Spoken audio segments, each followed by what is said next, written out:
Hello friends, welcome back to our channel. আশা করছি সবাই খুব ভালো আছো। আগের ভিডিওতে তোমাদের আমি সিমলা ম্যাল ঘুরিয়ে দেখিয়েছিলাম এবং বলেছিলাম যে আমরা এখন সিমলা থেকে মানালি যাব। তো চলো আমরা বেরিয়ে পড়েছি সিমলা থেকে মানালির উদ্দেশ্যে এবং যাওয়ার পথে প্রথমেই দেখে নিচ্ছি সিমলার most famous temple Jakhu temple. দেখো আমরা একেবারে জাকু টেম্পলের সামনে। অ্যাকচুয়ালি জাকু টেম্পল হলো হনুমানজির মন্দির, আর এখানের হনুমানজির যে মূর্তিটা সেটা আমার মনে হয় থেকে মানে টলেস্ট মূর্তি, মানে এত লম্বা হনুমানজির মূর্তি আমি আগে কিন্তু দেখিনি।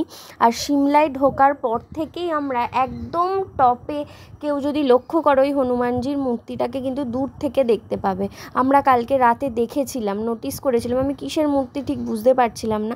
অনেকটা উঁচুতে, অনেকগুলো সিঁড়ি পার করে তোমাদের যেতে হবে, মানে আমার পক্ষে তো সম্ভবই নয় যে এতগুলো সিঁড়ি পার করে ওপরে ওঠা। দেখা যাক আলটিমেট কি করতে পারি।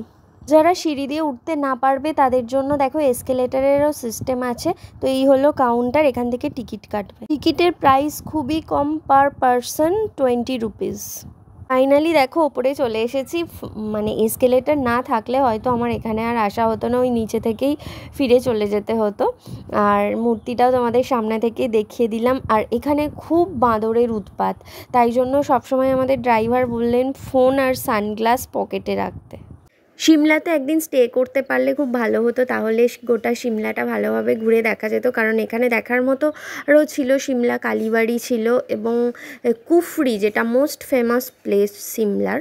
তো কুফরিতে আমরা যাচ্ছি না, কারণ কুফরিতে এই মে মাসের শেষে কিন্তু বরফ পাওয়া যাবে না, আর বরফ না পাওয়া গেলে কুফরিতে গিয়ে বেশ এনজয় করা যাবে না। সেই কারণে আমরা ডাইরেক্ট এখান থেকেই সিমলা চলে যাচ্ছি। আর এই জাকু টেম্পলটা দেখার খুব ইচ্ছা ছিল, তাই সিমলার ম্যাল আর জাকু টেম্পল দুটো দেখে নিলাম।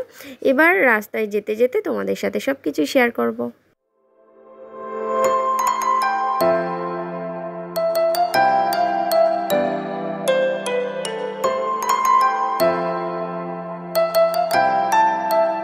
সিমলা থেকে বেরিয়ে একটা পেট্রোল পাম্পে গাড়ি হল্ট করতে আমি এই ভিউটা চোখে পড়লো। আমি তোমাদের সাথে তাই এটা শেয়ার না করে আর থাকতে পারলাম না। দেখো কি অসাধারণ লাগছে।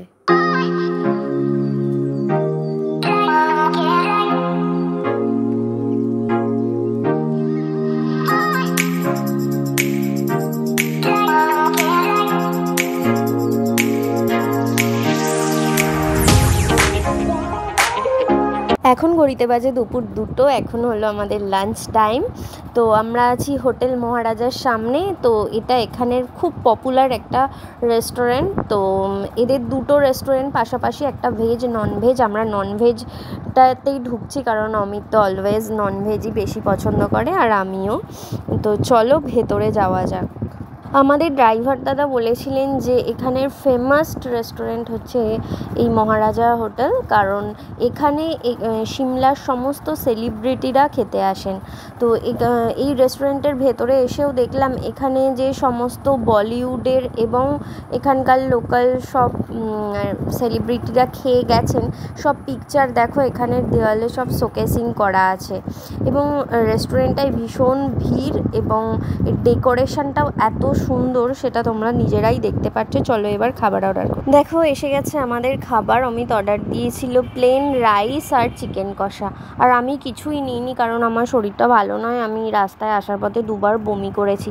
এত জিগজ্যাগ রাস্তা না, এই মাউন্টেনের এই জিগজ্যাগ রাস্তার জন্যই আমার মানে এত বমি হয়। তো তাই কিছু ভয়ে খাচ্ছি না, খাওয়া হয়ে গেলে আসছি। অমিতের খাওয়া হয়ে গেছে, আমি চুপচাপ বসেই ছিলাম। তো খাবারের টেস্ট কিন্তু অমিত বললো খুব একটা ভালো নয়।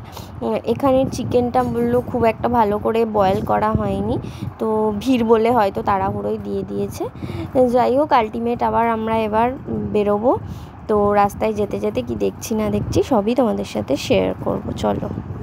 সিমলা থেকে মানালি যাওয়ার পথে তোমরা দেখে নিতে পারো কাসল, মণিকরণ, কুলু ভ্যালি, এগুলো চাইলে তোমরা ওখানে নাইট স্টেও করতে পারো। কিন্তু আমাদের পক্ষে মানে বিশেষত মণিকরণ অ্যান্ড কাসল যাওয়া সম্ভব হচ্ছে না। কুলু ভ্যালির ওপর দিয়েই আমরা যাব, কারণ মণিকরণ আর কাসল হচ্ছে মেন রোড থেকে প্রায় 24-41 এরকম কিলোমিটার যেতে হয়। তো ওখানে গেলে আমাদের আবার ব্যাক করে মানালি যেতে যেতে অনেক রাত হয়ে যাবে, তাই আমরা ডাইরেক্ট একেবারে চলে যাচ্ছি মানালি।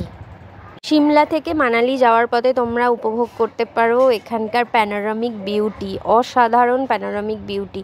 আর সাথে সাইডে দেখো কত অ্যাপেল ট্রি, একদম পাশাপাশি ঘন ঘন অ্যাপেল ট্রি, আগে কখনো দেখিনি।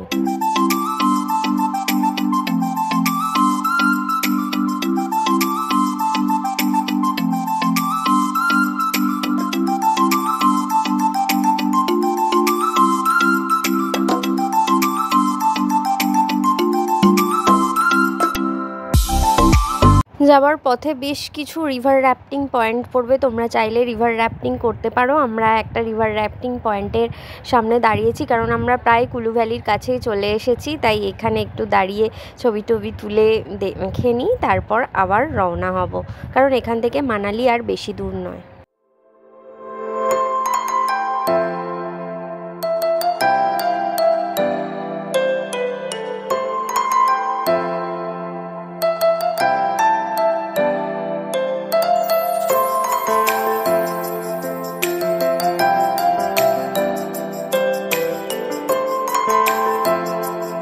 এখান থেকে মানালি আর 1 ঘন্টার ডিস্টেন্স, ড্রাইভার যেটা বললেন। ডিস্টেন্সটা কম, কিন্তু রাস্তায় জ্যাম হয়, সেই কারণে 1 ঘন্টা মতো লাগবে। আর এখান থেকে 20 মিনিট গেলেই হচ্ছে কুলুতে চলে যাব আমরা। তো কুলুতে অনেক সোয়াল ফ্যাক্টরি আছে, তো তোমরা অবশ্যই ওখানে নেমে সোয়াল ফ্যাক্টরিগুলো ভিজিট করো, আমিও যাব, এবং ওখানে কিছু কেনাকাটা করারও ইচ্ছা আছে। ভিমলা সোয়াল সেন্টারের সামনে আমাদের ড্রাইভার দাঁড় করালেন। এছাড়াও আরও অনেক এখানে সোয়ালের শপ আছে। কুলুতে ঢুকতেই তোমরা প্রচুর সোয়ালের মানে দোকান পেয়ে যাবে, হোলসেল দোকান, রিটেল দোকান। তো এটার চলো ভেতরে যাই, গিয়ে দেখি কি কি জিনিস পাওয়া যাচ্ছে, এবং পছন্দ হলে অবশ্যই কেনাকাটা করব। তো এখানে ঢুকেই দেখছি, দেখো বিভিন্ন আইটেম আছে, তোমার সোয়াল চাদর, তোমার কুর্তি, সোয়ালের কুর্তি, সালোয়ার সেট, ম্যাটেরিয়াল, টুপি, বাচ্চাদের বিভিন্ন সোয়েটার, জ্যাকেট এবং ব্ল্যাঙ্কেটও পাওয়া যায়। এখানের ফেমাস হচ্ছে পশমিনা সোয়াল। এই পিওর পশমিনা সোয়ালগুলো একটা আংটির মধ্যে দিয়ে পাস করিয়ে দেখিয়ে দিচ্ছে, যদিও প্রাইস একটু বেশি, 3000, 4500 এরকম প্রাইস। এছাড়া আরও সুন্দর সুন্দর সোয়াল আছে, তোমরা দেখতে পারো। এগুলো দেখো সোয়ালের কুর্তি, বেশ সুন্দর সুন্দর, আমার তো একটা পছন্দ হলো, দেখি অমিতের পছন্দ হলে নিয়ে নেব। আর স্টোলও পাওয়া যাচ্ছে, তোমরা চাইলে স্টোলও নিতে পারো, খুব সুন্দর সুন্দর। শপিং আমাদের হয়ে গেছে, বিশেষ কিছু শপিং করিনি, ওই সবাইকে দেওয়ার জন্য কিছু কয়েকটা গিফট কিনেছি, আর বাকি মানালি যেয়ে টুকটাক কেনাকাটা করব, কারণ বেশি জিনিস কিনলে যাওয়ার সময় আবার লাগেজ ভারী হয়ে যাবে, প্রবলেম হবে। তো এবার তোমাদের একটা কথা বলা হয়নি, সেটা হলো সিমলা থেকে মানালি আসার পথে বেশ কিছু টানেল পড়ে, চলো দেখে নিই।